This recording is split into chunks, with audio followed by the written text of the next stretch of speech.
When Sylvester Stallone walked into the WABC radio studio just days after the passing of Pope Francis, listeners expected something simple. A casual chat, maybe a few reflections about life, some behind-the-scenes stories from his legendary Hollywood career.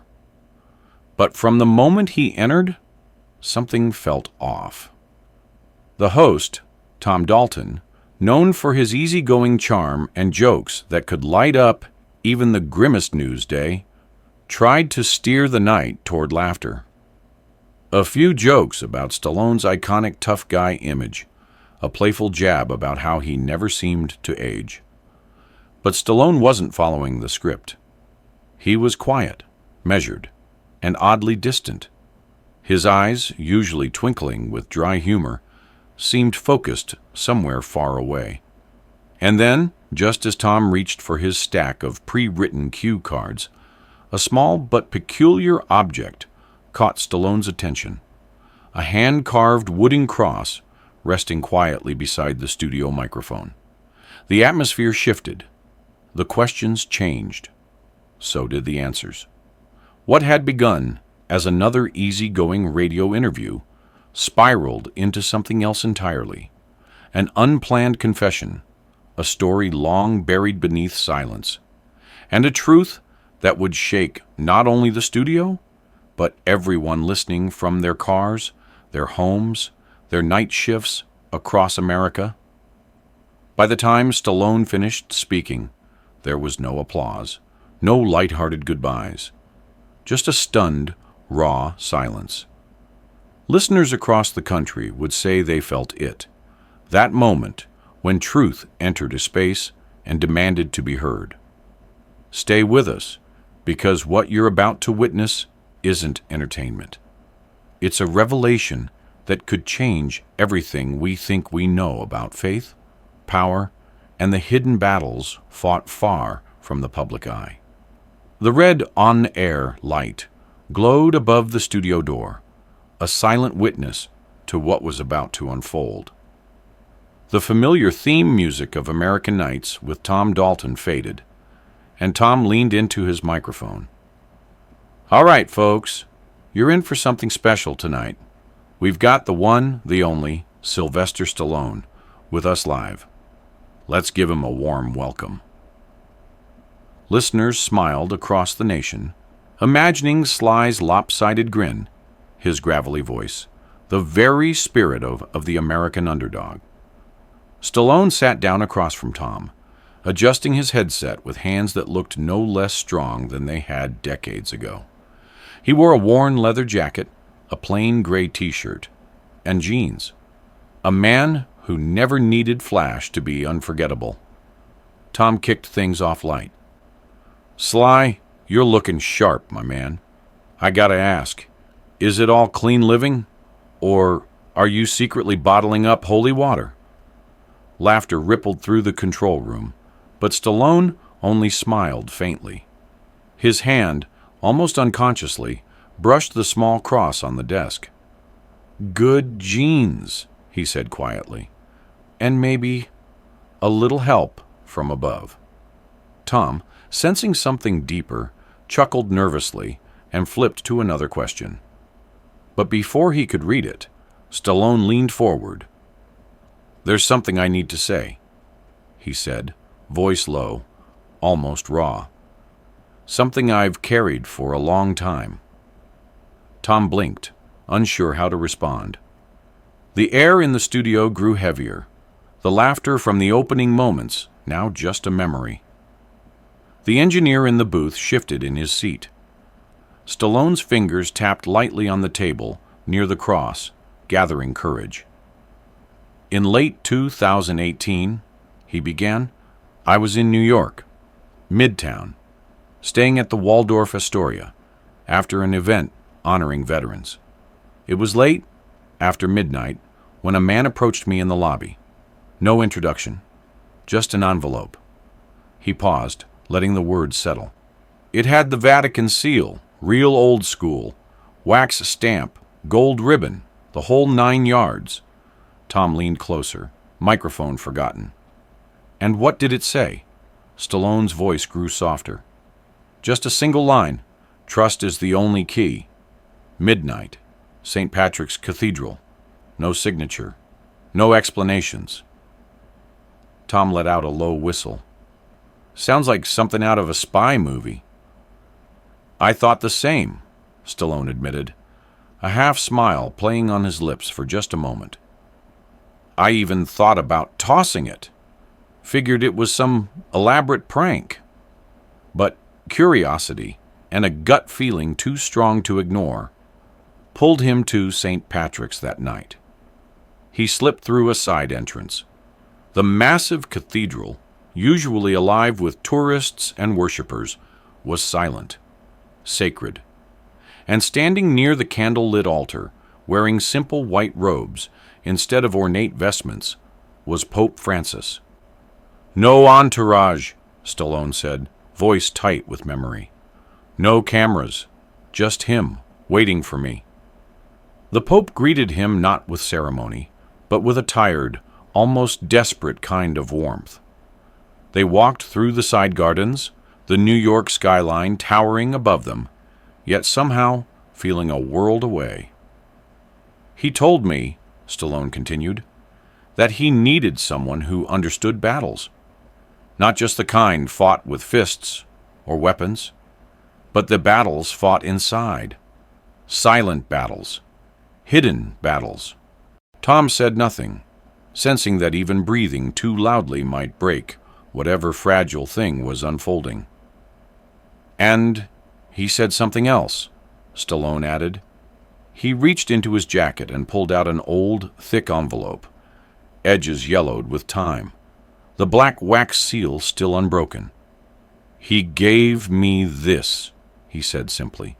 Told me that if he didn't survive, if his voice was silenced, someone needed to carry the truth. The cross sat between them, the envelope beside it like a relic. And now, Stallone said, his voice rough but steady, he's gone, and I don't think I can keep it locked away any longer. Tom's hands trembled slightly as he reached for his glass of water. Somewhere in the distance, a subway train rumbled under the streets of New York, a reminder that life was moving on. But in that studio, in that moment, time had stopped. Sylvester Stallone, America's fighter, America's symbol of resilience, was about to open a door that couldn't be closed. Stallone's hand hovered over the envelope for a moment before pulling it closer. His fingertips traced the aged edges like he was touching something sacred. Tom Dalton, normally quick with a quip, sat silent, eyes wide. Across America, listeners leaned closer to their radios, feeling the weight Stallone was carrying. With a deep, steadying breath, Stallone broke the black wax seal. The sound was soft, but in that studio, it might as well have been a gunshot. He unfolded the thick parchment slowly. The first line, written in an elegant, almost trembling script, read, "To the fighter who walks in silence, not for glory, but because he must." Stallone looked up, his voice rough with emotion. He didn't call me an actor. He didn't even mention the movies. To him, I was just a man who knew something about carrying burdens you can't explain. He began to read aloud, his voice steadying as he went. The letter spoke of a growing sickness within the church, not from those who openly opposed it, but from those within, wolves in shepherd's clothing, men who wore the garments of holiness but carried hearts of ambition, greed, and silence. Pope Francis warned that it wasn't heresy that would destroy faith. It would be imitation, a perfect, hollow copy of goodness that would rot the real thing from the inside. Stallone paused to let the words sink in. Tom's throat worked as he tried to speak, but thought better of it. The letter continued, revealing that Pope Francis had discovered a secret faction, operating under the guise of service, but actually manipulating, hollowing out the core of the church's mission. They were powerful, well-placed, almost invisible. They didn't need to attack the church. They only needed to become it, and in doing so, empty it of all meaning. He called them, Stallone said, voice dropping lower, the Sons of Silence. Stallone explained that the Pope had faced those forces for years, trying quietly to push them out, to reform from within. But their roots were deep. Every attempt he made was met with political games, smiling betrayals, unseen threats. He said he had run out of time, Stallone said quietly, and he needed someone outside the system to carry a piece of the truth so it wouldn't die with him. He folded the letter carefully and placed it beside the cross. The studio was so quiet that even the faint hum of the fluorescent lights overhead seemed deafening. Stallone sat back for a moment, collecting himself, then reached into his jacket again and pulled out a second item, a small, battered notebook. After that night, he said, I started noticing things. Anonymous letters, warnings slipped under hotel doors, glimpses of men in dark coats lingering too long outside events. But there was more, patterns he hadn't recognized at first.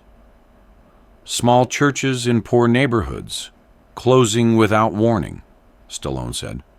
Priests disappearing from missions overseas. Investigative journalists getting silenced, their stories buried before they ever made it to print. He opened the notebook, revealing pages filled with scribbled notes, newspaper clippings, symbols he didn't even understand at first. There was a phrase repeated again and again. Sine nomine, Latin for without a name. According to whispered rumors, Sine nomine wasn't a group exactly. It was an idea, a belief held by those who had lost faith in the church's ability to save itself, but hadn't lost faith in God. They moved in silence, leaving no trace, trusting no one. Some said they were protectors. Some said they were the very wolves Pope Francis feared. Stallone wasn't sure which. Tom Dalton finally found his voice. Sly, he said hoarsely. Why you? Why would he pick you of all people? Stallone's mouth twitched into a smile, but it was filled with sadness. Because I've spent my life fighting battles no one else could see. First on the streets of Philly, later on the sound stages of Hollywood. Sure. But the real battles... He tapped his chest leg. Tom sat back, running a hand through his hair. And you've been carrying this all this time? Alone? Stallone nodded. I tried to forget about it. I tried to pretend I could just live my life. Make movies, raise my kids, enjoy the peace I'd earned. But every time I saw another scandal break, another priest led away in handcuffs, another young person walking away from faith altogether, I knew this wasn't going away. It was just getting started. He leaned forward, voice lowering to a near whisper. And it's not just the church. It's politics. It's entertainment. It's everywhere. People who wear goodness like a mask, selling emptiness underneath. Tom swallowed hard. So, what now? Stallone exhaled deeply. Now, I have to show you the rest. He reached into his duffel bag and pulled out a manila folder, worn thin from handling. Inside were photographs. The first was grainy, but clear enough. A shot of Stallone and Pope Francis in the courtyard of St. Patrick's Cathedral, the Pope's hand resting gently on Stallone's shoulder. They were alone, or so he had thought. In the shadowed background, behind the stone archway, was a figure, hooded, watching. Tom gasped softly, instinctively recoiling from the image. "Who is that?" he asked. "I don't know," Stallone said grimly. But he, or it, appears in 3 more photos, all taken at different times, different places, always watching, always just out of reach. He laid out the other photos: a charity event in Los Angeles, a funeral in Boston, a youth center opening in Chicago. In each, somewhere in the background, the same indistinct figure lingered. Pope Francis had warned him, in that garden under the neon-lit New York sky, "You will see the shadow before you see the light." Stallone clenched his fists, the leather of his jacket creaking. At first, I thought it was paranoia. Too many late nights. Too much imagination. But then, I got another letter, just a few months ago. He pulled a small envelope from his bag, this one much newer. No return address. Inside, a single typed line: "The silence protects more than you imagine. Break it, and they will come." Tom looked visibly shaken now, glancing nervously toward the booth, where the producer and sound engineer sat frozen. "Sly," he said, voice trembling, "you realize saying all this? Live? Right now?" "I know," Stallone said simply. "But I also know that if I don't speak, the silence wins. And it's not the kind of silence that heals. It's the kind that destroys." The cross on the table seemed to glow faintly under the studio lights, the worn wood a silent witness to the confession unfolding. Stallone picked it up, held it tightly, then looked directly into the main studio microphone. His voice, when he spoke again, carried the weight of a man who had survived every kind of battle life could throw at him. "I'm not a saint. I'm not a prophet. I'm just a man. But if you're listening to this, if you're feeling like the world has gotten a little colder, a little emptier, a little more fake, you're not crazy. You're not alone." He paused, letting the words hang heavy in the air. "And maybe," he said, "just maybe, it's time we stopped waiting for someone else to fight back." The room seemed to pulse with energy as Stallone's voice settled into the silence. Tom Dalton, still frozen in his seat, stared at him as if seeing a different man than the one who had walked in an hour ago. Stallone wasn't there to promote a movie, wasn't there to relive old glories. He was there because a burden too heavy to bear alone had finally demanded release. And the weight of it was tangible, even through the radio waves. Stallone leaned back slightly, gripping the cross tighter, as if drawing strength from it. "I've kept this bottled up for years," he said, his voice lower, more intimate now, almost as if he were speaking not into a microphone, but directly into the ears of each listener tuned in across the country. "Every time I opened the news and saw another betrayal, another scandal, every time I walked into a church that felt more like a hollow museum than a house of God, I thought maybe I was just getting old. Cynical, losing touch. But now I know better." Tom managed to find his voice. "You think it's all connected?" Stallone nodded. "I think what the Pope feared most wasn't just about the church. It was about all of us. Every institution, every place where people put their trust, every place meant to shelter hope. It's being hollowed out from the inside by people who wear the right faces, say the right words, but carry nothing real inside them. It's not corruption we see, it's imitation, a perfect, beautiful shell. Empty." He reached into the folder once more and pulled out another note, this one handwritten in shaky, aging script. It wasn't from the Vatican, but had arrived 2 years after the Pope's death. The message was chillingly simple. "When the world is led by mirrors, Few will notice the shadows. Tom leaned forward, whispering hoarsely, "And the figure you've seen, you think it's real?" Stallone shrugged slightly. "I don't know. Maybe it's one man. Maybe it's many. Maybe it's just a symbol. But that night, when the Pope pressed this cross into my hand, he looked me in the eye and said, 'Your silence will be a door, but only you can choose who walks through it.'" The words hung in the air like a solemn vow.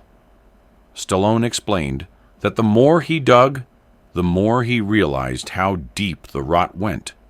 Not just scandals hidden by bureaucracy, but a fundamental eroding of meaning itself. Religious institutions, political movements, even charities, so many seemed to be driven not by faith or hope anymore, but by the appearance of it. "The imitation is the real enemy," he said, "because it looks so perfect that people stop searching for anything deeper." Tom, visibly shaken, leaned into the microphone. "So what now, Sly? What do we even do with all this?" Stallone looked into the booth window for a moment, gathering his thoughts, then turned back. "We remember that truth isn't loud. It doesn't need to shout. It doesn't need to be perfect. It just needs to be real. And it starts small, in our homes, in our neighborhoods, in how we treat each other. We stop chasing the flash, the buzzwords, the perfect speeches, and start listening for what's real. Start trusting the small voices. Start believing again, not in appearances, but in action." He reached across the table and placed the cross directly in front of Tom. "This isn't about exposing some grand conspiracy," he said. "It's about reminding people that faith, real faith, isn't something you wear like a costume. It's something you live, even when no one's watching." Tom's hands trembled slightly as he touched the cross, the smoothness of the wood cool against his fingertips. "And you," Tom said quietly, almost reverently, "you're choosing to open the door." Stallone nodded once. "Because if I don't, maybe no one else will. Maybe someone has to be the first fool to step forward." A long pause followed. Then, for the first time since Stallone had started speaking, he smiled, a real, genuine smile, worn around the edges by life, but shining through with something stubborn and unbreakable. "We're all fighters, Tom," he said. "Every last one of us. Some fights are just harder to see." In the control room, the producer was gesturing frantically, signaling that they were running over time, that they needed to cut to commercials, that management was calling. Tom ignored them. For once, ratings didn't matter. For once, nothing mattered except letting the moment be what it was meant to be. Stallone stood slowly, gathering the battered notebook and the envelope, leaving the cross where it was. He adjusted his leather jacket, squared his shoulders. Tom, moved beyond words, simply stood with him. Stallone leaned into the microphone one last time. "If you're hearing this," he said, voice strong and clear, "don't wait for someone else to be real. Start now, start small, but don't let the world hollow you out."